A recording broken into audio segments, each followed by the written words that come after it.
불구하고 양심의 가책을 조금 느끼면서 그냥 예면합니다. 어쩌다가 가뭄에 콩나듯이 캐시가 좀 있으면 코로 동전 몇 개 던져주고 맙니다.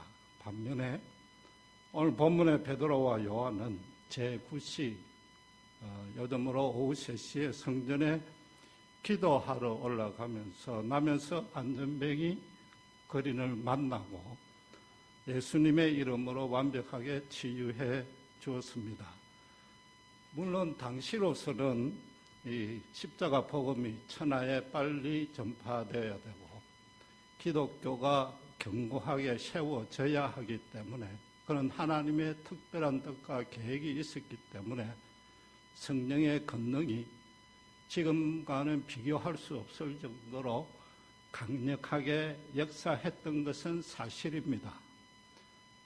그러나 어쨌든 베드로나 요한도 우리와 성정이 똑같은 인간입니다. 비록 그들이 예수님께 직접 가르침을 받은 제자이지만 예수 믿는 우리 모두도 예수님의 제자인 것입니다. 주님은 보지 않고도 믿는 자가 더 복이 있다고 분명히 말씀하셨습니다. 그렇다면 우리의 믿음과 우리가 믿음으로 살아가는 모습들이 이 사도들과 너무 차이가 지지 않는가 말이죠. 그들이 믿는 예수나 우리가 믿는 예수나 다른 분이 아닐 것은 분명한 사실이지 않습니까? 유대인들에게 이름이란 것은 알다시피 그 사람의 인격, 특성, 권능 모든 것을 상징하고 대변합니다. 지금 예수님은 부활 성천하셔서 이 땅에 안 계십니다. 하늘 보좌에 자정해 계신데 제자들이 그 이름의 권능에만 힘을 입고 현대의 첨단 의술로도 못 고치는 불구자를 고쳤단 말이죠. 예수님이 생명을 창조하신 하나님이신 겁니다. 그리고 계속 살아 계시면서 그 생명을 영원히 통치하시는 주관자이신단 말이죠. 그렇다면은 지금 우리도 그 영원하고 동일하신 예수님을 믿는 우리로서도 스스로 지금 우리에게 정말로 심각하고 진지한 질문을 던질 필요가 있는 것입니다. 여러분이 오늘 아침 하나님께 기도하고 예배드리러 나올 때 과연 예수님의 이름의 권능이 어떻게 실현될 것인가? 그런 벅찬 기대와 설렘을 갖고 나오셨는가 말이죠. 그 이름을 믿음으로써 얼마나 자주 승리를 맛본 적이 있는가 말이죠. 아니면 아주 해묵은 문제나 질병 하나 해결하려고 새벽마다 그렇게 눈물로 기도했는데도 아직도 하나님은 묵묵부답이신가? 그래서 이제는 그냥 막 습관적으로 의무적으로 교회에 나오는 것으로 전부 다인가? 그렇다고 여러분들이 불구자 거지를 만날 때마다 베드로처럼 똑같은 말로 선포하라는 뜻은 아니죠. 아까 말한 뜻이 하나님이 아무 때나 그런 기적을 일으키는 건 아니단 말이에요. 그러나 최소한도 지금껏 저부터도 그랬다시피 거린을 만날 때 아주 바쁜 다른 일이 있는 것처럼 한급하게 지나쳤거나 아예 멀리부터 보고 다른 데로 짐집 보는 것처럼 지나쳤던 것들에 대해서는 뭔가 심각한 반성과 우리를 되돌아볼 필요는 있단 말이에요. 지금 저나 우리가 잘못했던 그 행동, 양심에 반했던 잘못을 지적하려는 의도는 전혀 없습니다. 베드로 같은 이적을 우리가 기도할 때 선포하면서 기도했던 적이 있는가? 한 번이라도 시도를 해봤던 적이 있는가? 최소한도 베드로는 어떻게 해서 그렇게 강건한 믿음을 가지고 있는지 구체적으로 살펴보고 그 믿음을 함께 소재하려고 시도하고 노력해 본 적이 있는가 말이죠. 그렇지 않다면은 기도 조금 해놓고 응답 안 된다고 하나님 앞에 의심하고 불평할 자격조차도 없지 않는가 말입니다. 우리 모두도 기도할 때마다 끝에 예수님의 이름으로 기도합니다라고 하는데 그게 그럼 기독교라는 종교의식의 한 추임새에 불과한 것 아닌가 말이죠. 당시에 유대인들은 새벽, 오후, 저녁 하루에 3번씩 성전에 기도하러 나왔습니다. 이 성전에 계속 그렇게 기도하러 나오는 경건한 유대인들은 정말로 구제의 열심이었습니다. 그 말은 이 성전 미문이란 것은 당시로 봐서는 구걸하기에 최고의 명당 자리였습니다. 거기다가 죄에 찌들어 사는 인간의 모습은 시대와 장소에 불변하고 똑같습니다. 틀림없이 그 당시에도 앵벌이 조폭 조직이 있었을 겁니다. 2절에 보시면은 사람들이 안전뱅이 된 자를 메고 나왔다고 그럽니다. 하루에 3번 있는 기도 시간에 맞춰서 이 제일 좋은 자리에 그 사람을 앉힌 거죠. 또 사도행전 4장 22절에 보면은 이 거린이 치유를 받은 때의 나이가 40입니다. 나면서 불교자란 것은 정상 사회생활도 못하고 여러 가지 불편이 많을 겁니다. 그러나 40년 동안 살았습니다. 나름대로 어떤 스스로 터득한 요령과 지혜로 생존하는 데는 큰 지장이 없었다는 거죠. 요컨대 먹고 사는 데는 지장이 없었고 명당을 차지하고 있었기 때문에 어쩌면 평균 이상의 수입이 있었을 것입니다. 제가 정확하게 이름은 기억을 못하는데 어떤 미국 목사님이 이때 만약에 베드로에게 금과 은 돈이 있었더라면 어떻게 했을까라는 질문을 제기했습니다. 아마도 기도 시간에 쫓겨서 다른 유대인들처럼 돈 몇 푼 던져주고 성전에 들어가기 바빴을 것이라고 추정을 했습니다. 그래서 돈이 풍부하면은 사람이 게을러지고 이런 하나님의 은혜와 권능을 맛보지 못한다는 거죠. 궁핍하고 고난하고 문제가 많을수록 하나님의 능력과 은혜는 더 크게 드러난다고 주의를 한 걸 보았습니다. 그건 분명히 일리가 있는 해석입니다. 우리 모두가 새겨들을 영적인 진리입니다. 그러나 우리의 믿음은 여기서 한 걸음 더 나가야 되는 겁니다. 본문 3절 4절을 다시 보시면은 이 거린이 구걸하자 사도들이 자기 주머니를 챙겨보고는 돈이 없는 걸 확인하고 그때 그럼 내가 다른 것이라도 주어야지 생각해 본 적이 없는 것입니다. 기록에 보면은 거린이 구걸하자마자 곧바로 사도들이 그를 보고는 주목해서 보고는 우리를 보라 그랬단 말이에요. 그 두 사람 다 돈이 한 푼도 없었을 가능성은 적습니다. 사도들이 다 가난한 게 아니고 베드로나 요한의 경우는 중상류 이상이었습니다. 성전에 나온다면 여러분도 똑같지만은 상식적으로 헌금할 돈이라도 조금씩이라도 갖고 나온단 말이에요. 그렇다면 가능성은 두 가지뿐인 것입니다. 이 사도들이 평소에 그 그림을 유심히 보고는 오늘은 기도해줘야지, 전도해줘야지 작정을 했거나 아니면 그때 그 순간 성령이 강력히 간섭해서 그런 말씀을 선포하고 싶은 생각을 심어 주었거나 아니면 그 둘 다일 수 있는 거죠. 어느 경우가 되었든지 간에 베드로는 그 거린의 현재의 상태를 유심히 살핀 겁니다.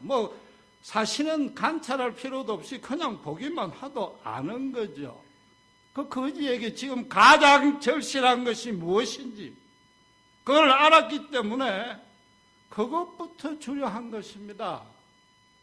만약에 정말로 구제하는데 돈이 없었더라면, 그럴 생각이었다면 내가 미안하다, 마침 오늘 돈이 없으니까 다음에 줄게 할 텐데 그러지 않냐고 곧바로 뭐라고요?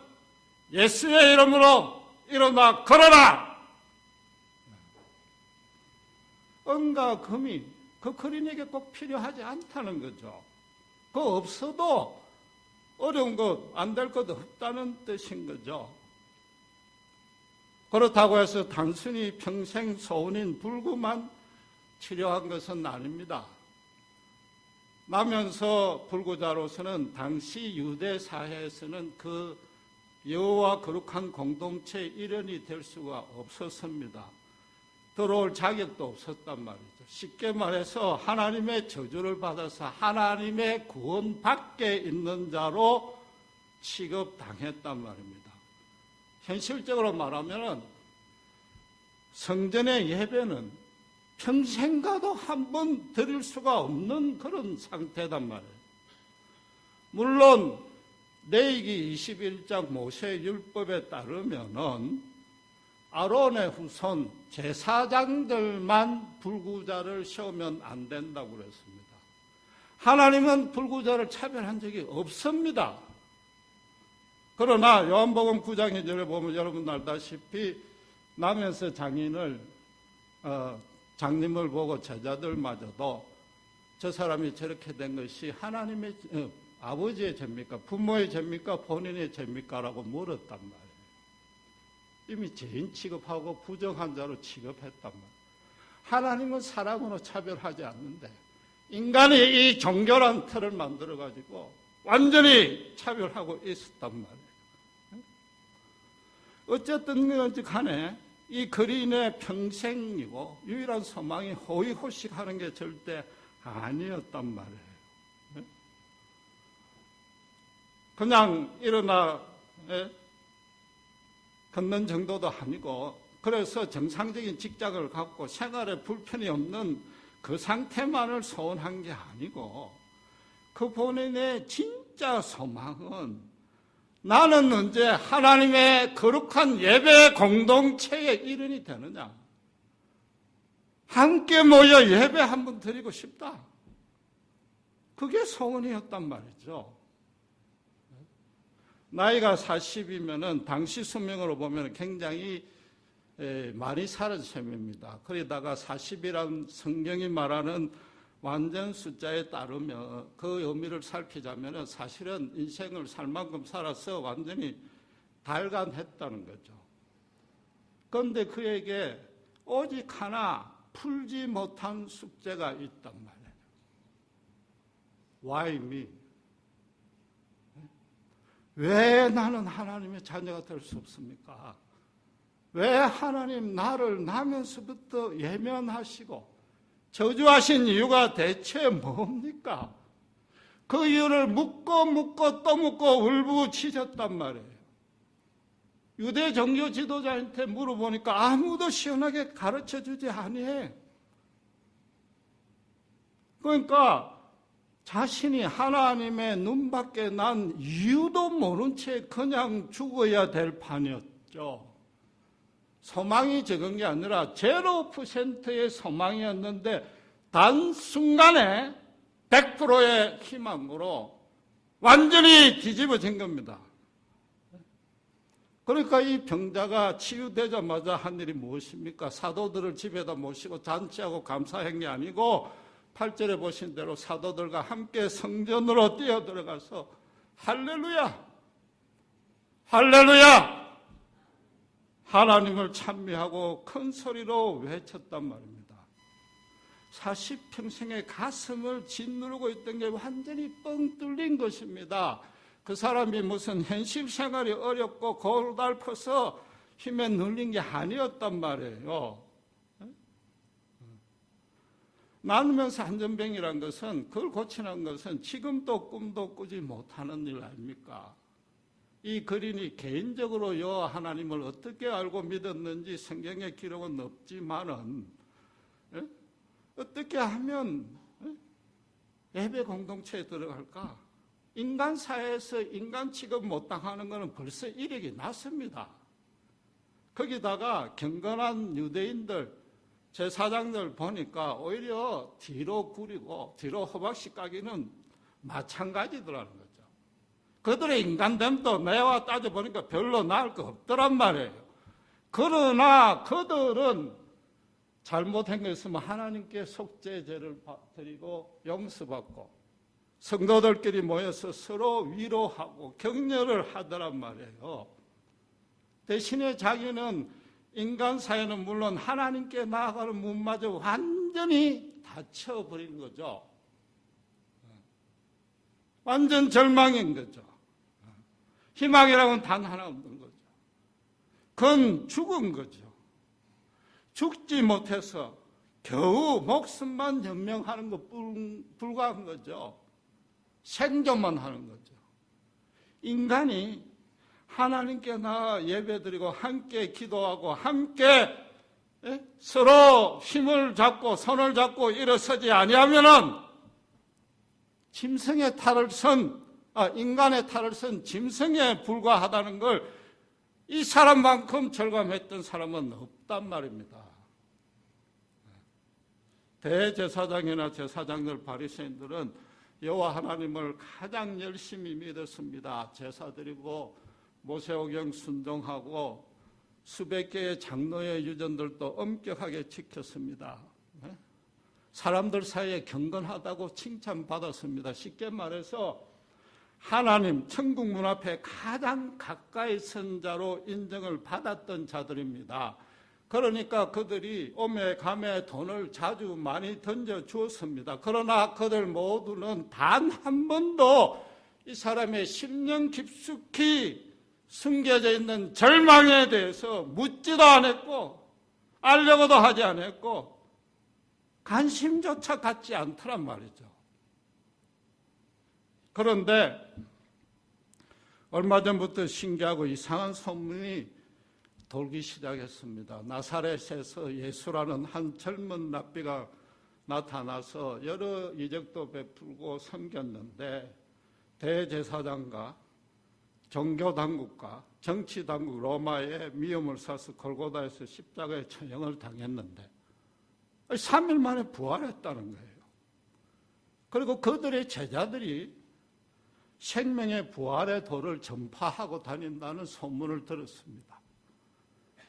설마 그런 일이 있겠나 반신반의했는데 전혀 예상치도 아니하고 꿈도 꾸지 아니했는데 바로 그 나사렛 랍비의 제자 2명이 자기 눈앞에 딱 나타난 거예요. 그리고는 그 랍비의 이름으로 일어나 걸으라고 자기를 향해서 선포했단 말이에요. 그리고 어떤 일이 일어났습니까? 다리에 갑자기 힘이 불끈불끈 솟고 막혔던 혈관들이 시원하게 관통이 되고 굽어져 있던 뼈들이 우두둑 우두둑 소리를 내면서 새로 제 자리를 찾아가고 쭉쭉 뻗어져 나가고 자기도 모르게 일어나고 싶다는 마음이 솟구쳐 나설 것입니다. 그러고는 한순간도 망설임 없고 비틀거림 없이 일어났고 일어난 것만 아니라 성전에서 뛸 수 있었단 말이에요. 완벽하게 치유된 것이죠. 그제에게 당연히 어떤 생각이 들었겠습니까? 그때 뭐 생각하고 자시고 할 것도 없죠, 뭐. 아무 지체 없이. 나사렛 예수여, 나사렛 예수여, 내가 당신 앞에 무릎 꿇나이다. 찬양하고 경배하고 감사가 튀어나왔을 것이단 말이에요. 40년간 기도해도 단 한 번도 응답이 없었는데 하나님 정말 살아계시는군요. 내 기도를 듣고 계셨군요. 막연한 소망이 아니고 포기했고 이제는 아예 잊어버린 상태였는데 불가능이라고 단념하고 있었는데 이 구석에 이 보잘것없는 모습으로 유타에서 최고 유타가 아니고 최고 비천한 자리에 있는 저를 하나님이 알고 계셨군요. 하늘에서 간섭하고 계셨군요. 저를 찾아와 주셨군요. 그리고 고쳐주셨군요. 자기는 하나님과 가장 먼 곳, 아니 정반대편에 있었다고 생각했는데 사실상 하나님의 관점에서 볼 때는 그가 하나님에게 가장 가까운 곳에 있었고 하나님은 단 한시도 그의 곁을 떠난 적이 없었던 것입니다.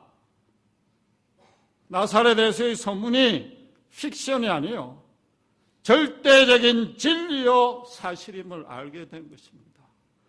그분이 생명을 창조하신 주인이시요 생명을 주관하시는 구원주요 부활주 되심을 알게 됐단 말이에요. 그 이름의 권능을 찬미하고 그 자비 앞에 엎드릴 수밖에 없는 거죠. 성경의 기록은 없지만 이 이후에 이 그린의 평생은 오직 예수님만이 알파요 오메가요, 오직 예수를 위해서 살고 죽었을 것은 틀림없는 사실 아닙니까? 여러분, 본문에서 기억할 건 이겁니다. 베드로가 은과 금이 없어서 예수의 이름으로 치유해 준 게 아니단 말이에요. 그에게 은과 금이 풍부하게 있었던들 구제가 목적이 아니고 오직 예수 그리스도 이름의 권능을 선포했을 것입니다. 어떤 방식이 되었던 예수의 은혜를 전해 주었을 것이단 말이에요. 은과 금이 많고 적은 것이 인간의 불행을 좌우하지 아니한다는 정도의 원리는 다른 종교도 다 가르칩니다. 아니, 종교를 가질 필요도 없습니다. 인간의 기본적인 이성과 양심과 상식이 있으면 누구나 다 아는 인생의 기본 원리입니다. 우리 체험으로 다 알고 있잖아요. 그 원리를 알고도 돈의 노예가 되어서 헤어나오지 못한다는 것이 인간의 더 근본적인 문제요. 그보다 더 큰 문제는 그런 사실조차도 모르고 있다는 게 더 큰 문제죠. 조금 깨인 사람이 그런 진리를 알아도 헤어나올 방도가 전혀 없단 말이에요. 그게 모든 인간이 가진 절망이요, 최대의 문제단 말이에요. 그런데 아이러니하게도 그런 가장 어리석은 자 중에 대표가 누군가 하면, 돈의 노예가 되었던 자가 누군가 하면 당시의 유대 종교 지도자들이었단 말이에요. 하나님을 알고 열심을 따르는데 하나님이 완전히 주인이 안 돼 있는 거예요. 그냥 입술로만 주여 주여 한 거죠. 이 그림처럼 예수 이름의 권능으로 인생이 완전히 한번 뒤집어진 진짜 승리를 맛본 적이 없는 거죠. 여러분, 베드로는 그럼 어떤 경로로 이런 권능을 소지하게 되었는가? 말씀드린 대로 베드로는 중상 이상의 생활 수준이었습니다. 그러니까 돈이 행복을 좌우하지 않는다는 건 벌써 그는 알고 있었습니다. 대신에 로마의 지배를 벗어나 다윗 왕국의 영광을 재현하려고 가감히 처자식 다 버리고 예수님을 쫓았습니다. 그런데 예수님이 자신의 기대를 완전히 무산시켜버린 거예요. 로마에 한 번도 항거하지도 않냐고, 말도 한마디 안 하고 무력하게 당하고만 하고 온갖 능력을 당하고 있으니까 여러분 같아도 마찬가지일 거 아니에요. 그 서성이 너무 싫어진 거예요, 순간적으로. 거기다가 지난 3년이 그 헛고생이잖아요. 처자식 버리고 따랐는데. 거기다가 자기도 혹시 그런 처지에 빠지면 어떡할까 싶은 겁이 덜컥 나니까 3번 부인했단 말이에요. 부인하자마자 달기 새벽 울고, 새벽 닭이 울고 밖으로 뛰쳐나가 통곡을 했습니다. 베드로가 통곡한 이유가 무엇이겠습니까? 스승을 배반한 잘못을 회개했겠죠. 물론 처음엔 그럴 수 있습니다. 그러나 여러분 진지하게 한번 물어보세요. 여러분이 스스로 생각해 보시라고요. 도덕적인 잘못 한두 개 했다고, 남에게 맹세하고 약속한 거 어겼다고 통곡해 본 적이 있습니까? 저는 없습니다. 조금 미안해하고 용서를 빌 정도죠. 거기다가 30대 벌써 넘어선 성년 남자는 통곡 안 합니다. 평생에 한두 번 합니다. 어느 때 합니까? 부모님 돌아가셨을 때요. 그 이유는 뭐예요? 내 존재의 뿌리가 완전히 빠져나왔단 말이에요. 내가 발을 딛고 있는 근본이 사라졌단 말이에요. 베드로도 통곡한 이유가 바로 그것이단 말이에요. 분명히 3번 잘못한 게 통곡의 시발점은 되었지만 그가 통곡한 이유는 내 모양이, 내 꼴이 겨우 이것밖에 안 되는가? 자기의 전부를 예수님의 사랑 앞에 완전히 발가벗겨서 던지는 그런 울음이란 말이에요. 그때까지 자기 의리, 도덕성, 믿음, 담력, 성품 모든 것이 제자들 중에 최고고 이 세상을 한번 개혁하는데 충분하다고 자신이 있었는데 자기 목숨하고 딱 맞바꿀 시점이 막상 닥치니까 지금까지 그 모든 것들이 완전 휴지 조각이었던 거죠.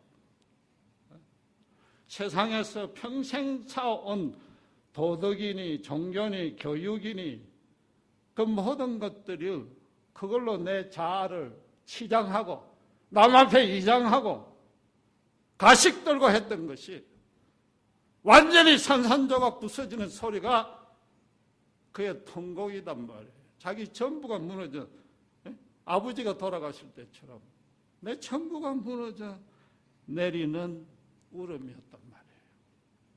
그런데 놀랍고도 은혜롭게 바로 그 순간 예수님의 부활의 새 생명이 그 영혼에 임재한 것입니다. 그는 새로운 사람으로 거듭난 것입니다. 예수의 생명으로 새 자를 심어주었고 예수님의 이름의 권능이 자기 속에 충만함을 자기는 발견한 것입니다. 알게 된 것입니다. 서두에 사도들에게 이 순간에 성령이 강력히 임재해서 그런 선포를 할 수 있었다는 것도 진실입니다. 그러나 더 정확히 말하면은 베드로는 이전과 전혀 다른 사람이 된 것입니다. 이 사건은 오순절 성령 강림 직후에 있었고 예수님이 이 땅에 없고 제자들끼리만 이루어낸 최초의 이적입니다. 구약시대는 성령이 특별한 순간, 장소, 사람에게 특별한 일로만 일시적으로 강림하셨는데 예수님이 십자가에 돌아가시고 당신이 약속하신 대로 성령님이 강력하게 도래했습니다. 이제 성령의 시대, 은혜의 시대가 도래한 것입니다. 그래서 예수님 말씀대로 천국이 강력히 도래한 것이고 예수를 믿는 저나 여러분 모두가 우리 속에 성령이 내주하십니다. 단 한시도 떠나지 아니합니다. 예수님의 이름의 권능으로 승리할 수 있습니다. 우리 모두가 성령의 사람이 되었습니다.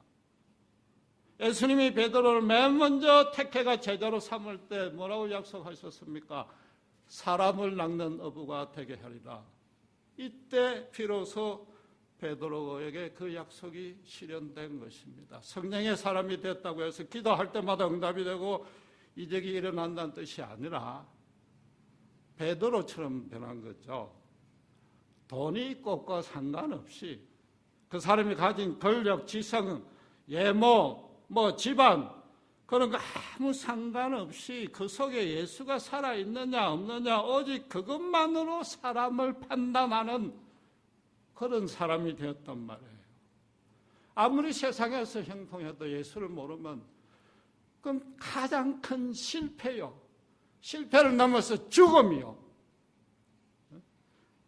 아무리 세상에서 손가락질 받더라도 이 본문의 거지처럼 인간 사회에 왕따가 된 사람이라도 간에 예수의 생명이 임하면은 함께 손을 잡고 이미 강력하게 도래한 천국을 강력하게 침범해서 함께 하나님의 나라를 확장할 수 있는 동력자로 볼 수 있게 된 것이단 말이에요.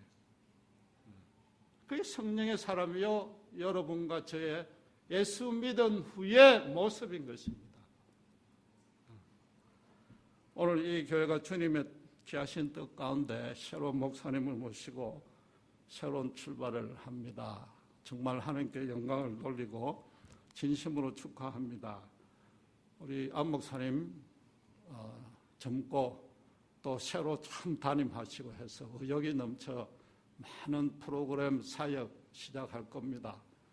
여러분 정말 진심으로 주님 대하듯이 순종하셔야 됩니다. 아주 중요합니다. 그러나 너무 또 거기에 의욕이 앞서다 보면은 자칫하면 그 프로그램 사역들이 교회 안에 은과 금을 쌓는 일이 될 수도 있습니다. 하나님이 이 교회와 여러분과 목사님을 향한 뜻과 계획은 오직 하나입니다. 예수님만이 이 교회의 머리가 되게 하시는 거죠. 예수님의 부활 생명만이 이 교회 안에 증거되고 실현되고 역사하고 다 함께 나누는 겁니다. 은과 금이 없는 교회일지라도 예수만이 살아있는 교회가 되게 한단 말이에요. 그게 하나님의 유일한 뜻인 거죠. 여러분이 행하실 유일한 일인 거죠. 그러기 위해서는 여러분 모두가 예수님의 성령의 사람 이미 됐습니다. 다들 한 번씩 인생이 뒤집어진 예수로 인해서 뒤집어진 체험이 있기 때문에 이제는 세상 어떤 것도 부러울 것 없습니다. 어느 것들 앞에서도 당당해질 수 있습니다. 여러분 믿음이 좋은 유일한 표식은 저는 이렇게 생각합니다. 울음이 많아졌는가? 예수를 안 믿는 자를 볼 때, 예수의 생명이 그 안에 없는 자를 볼 때 정말로 자기도 모르게 저절로 가슴이 쓰리고 애처롭고 눈물이 나오는 자, 그것 말고는 믿음을 판단할 근거가 없습니다. 다른 것은 종교적인 판단입니다.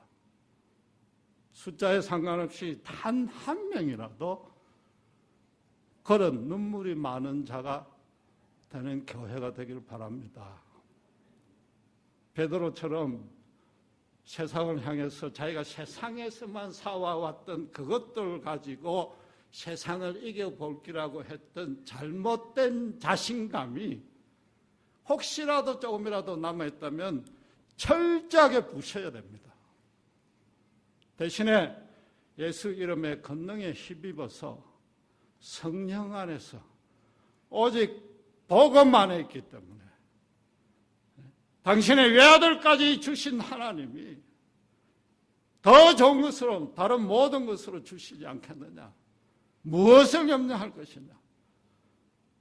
하나님의 사랑 가운데 끊을 것은 이 세상에 단 하나도 없기 때문에